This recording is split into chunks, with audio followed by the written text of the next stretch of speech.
Welcome to the US Snagboat Montgomery video. In this video I had the following topics: snags and snagboats, location, hours, cost, reviews, your arrival, what do you see, US Montgomery itself, where it worked, basic operations, other snagboats, and my conclusion.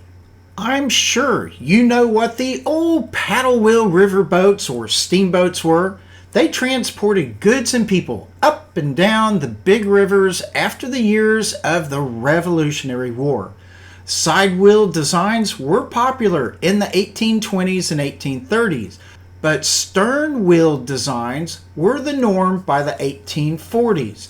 No riverboat lasted more than a few years, often heavily damaged or sunk from debris in the river.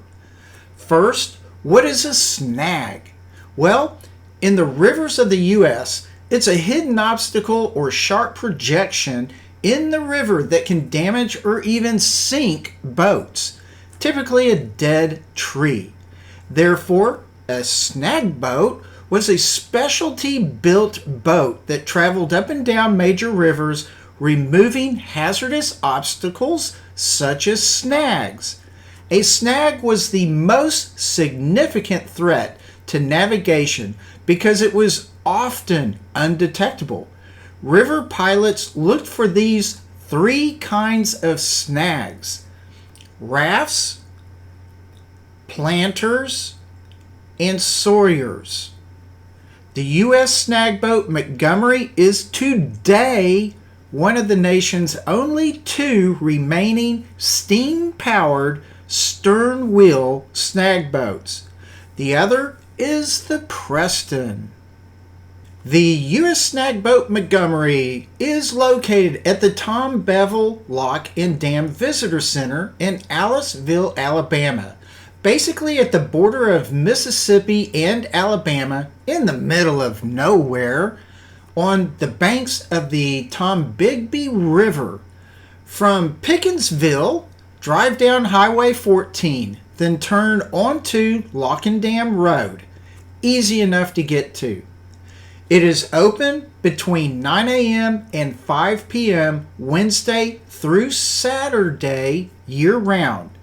It is free to go through and to walk around. The reviews to me are fairly worthless. Since the boat is in disrepair, you're currently not allowed to board it and see inside. You can see the exterior by walking around it. I was not overly impressed. It is really neat to see, but that's all you get for right now. What you will see when you arrive to this location is you will first see the big, huge replica plantation home. It's actually a museum of sorts.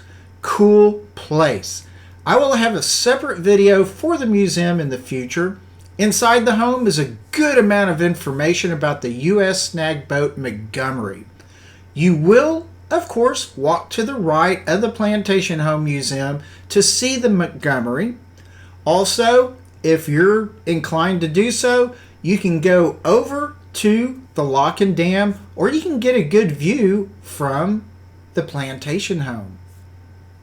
The Montgomery is a steam-powered, stern-wheel propelled snagboat built in 1925 by the Charleston Dry Dock and Machine Company of Charleston in South Carolina. It was in service with the U.S. Army Corps of Engineers from 1926 to 1982 until its retirement on November 8, 1982. It was designated a National Historic Landmark in 1989 and moved to its current location in 2003. It is 178 feet long and 34 feet wide. The hull is flat, no keel. The hull itself is 156 feet long with a depth of only 6 feet. The hull is built from rows of steel I-beams to support all that massive machinery and to withstand the stress of pulling very heavy waterlogged materials. The forward mount A-frame boom can use a dredge bucket or snag equipment. The boom is operated by two large steam winches. One turns the boom in an arch in front of the boat, while the other lifts the snags. There are also steam-powered capstans to keep the boat stable and aid in pulling heavy debris. The capstans are basically a winch that can pull in or out a heavy object by means of ropes, cables, or chains. It rotates on a vertical shaft to wind in whatever type of line that is wrapped around it. They can exert a pull of about 35 tons. If you simply do a Google search on how did a snag boat use a capstan, you will get a really neat explanation. The pilot house is directly above the boilers. The pilot house is the primary control center. It is built of steel with large sliding windows all around. Perched high up, it has the best 360-degree view possible. Equipment to steer the boat, communications with the engine room, and has the controls for the snagging boom. The paddle wheel is constructed of steel and wood. It is 18 feet in diameter and 20 feet long. It could paddle its way at a maximum speed of almost 9 miles per hour. The boat layout is, you have the main deck, which includes the snagging machinery, boom, crew's quarters, the engine room, and the paddle wheel. As for the crew's quarters, their cabins are located amidship between the boiler and the engine room. 4 crew members were housed in each of the 6 cabins. Each crewman had his own bunk and locker. The second deck up has the galley, pantry, crew's mess, officers' quarters, which were 6 cabins, and then stacked on top of all of that is the pilot house.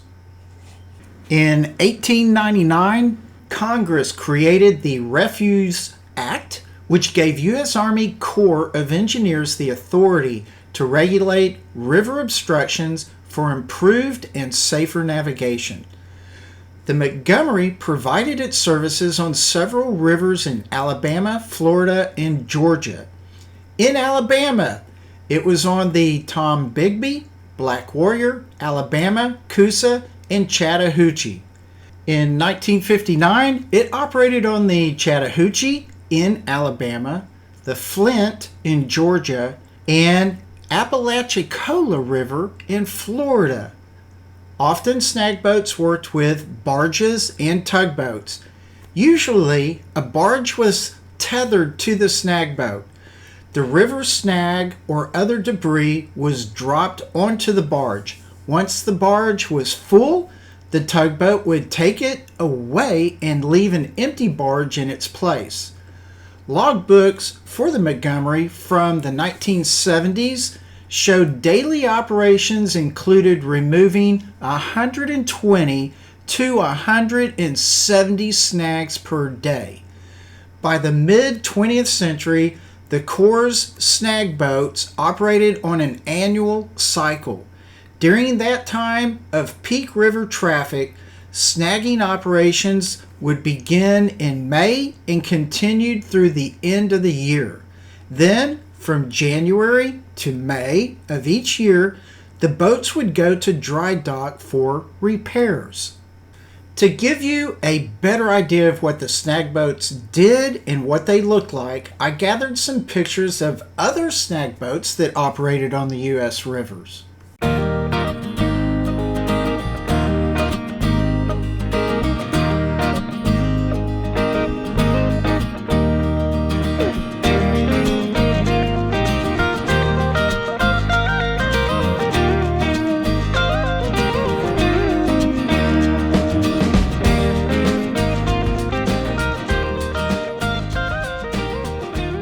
Thankfully, the US Snagboat Montgomery is still with us to view and enjoy. Well, to some degree. For me, I had more fun researching for this video. Honestly, if it wasn't for the replica plantation home and the lock and dam, I might not have gone to see the Montgomery. I had thought I would be able to experience the Montgomery in much more detail. I am glad that I have seen the Snagboat. It is really very unique, especially now that the days of steamboats are over. Well, except for the few fun paddle wheel riverboats that are still around for us to really ride on, like on the Mississippi. I really enjoy seeing non-typical boats like the Montgomery, and I think that if you are a boat enthusiast, it is a really unique boat to go see. I hope you enjoyed this video. Please subscribe and like. It puts the steam in my engine to get on down the road to make more videos. And with that, please relax, take it easy, and I will see you later. Bye.